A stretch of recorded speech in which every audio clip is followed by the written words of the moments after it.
when it comes to some of the changes on immigration policy, talking about the big takeaway that we were learning just last week of the H-1B visas that will no doubt be changing the landscape of how businesses are able to not only recruit, but also discussing who they can hire as well. So let's bring in our next guest to help break it all down for us. This is Kate Lincoln-Goldfinch, immigration attorney. Thanks so much for being with us here this evening, Kate. And yeah, I want to talk a little bit about when we heard from President Trump last week and what that could mean to businesses here in the U.S.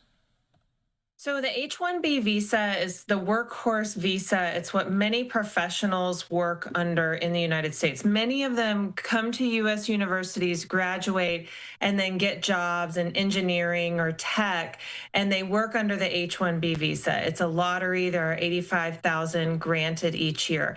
Last weekend, Trump announced that there would be a new $100,000 fee per applicant, and there was confusion about whether it would apply to people currently holding visas. So there was mass panic. People were getting off of airplanes.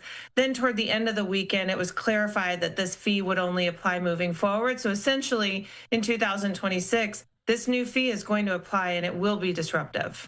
So as it stands right now, people are just grandfathered in. Is that correct? That's right. It doesn't apply to current H-1B visa holders or people who have already been selected for the lottery for 2025.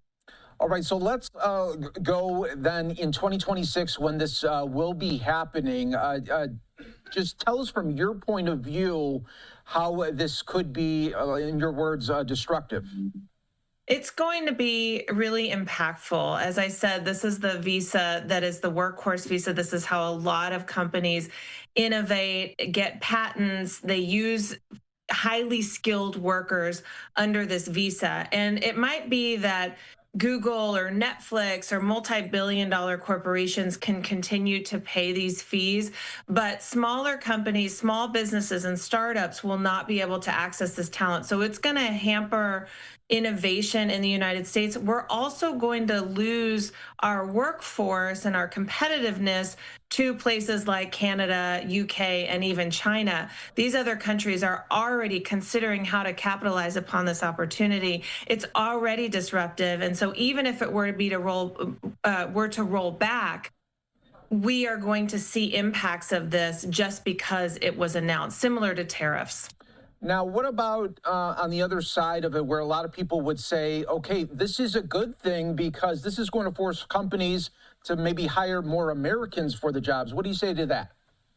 Well, I mean, the studies and the reports on this show that actually won't be the reaction in many of these companies, that really we're just going to lose a lot. A lot of companies will choose not to have offices in the United States, and that we will just slow down our technological advancement as a nation and lose those opportunities to other countries. That actually is the outcome of a move like this. So I think it's not a good thing. And I wouldn't be surprised if this ends up changing, that if the business community reacts strongly enough, which it probably will, that Trump might backpedal. But again, there's this period of time where companies are already making their plans for 2026.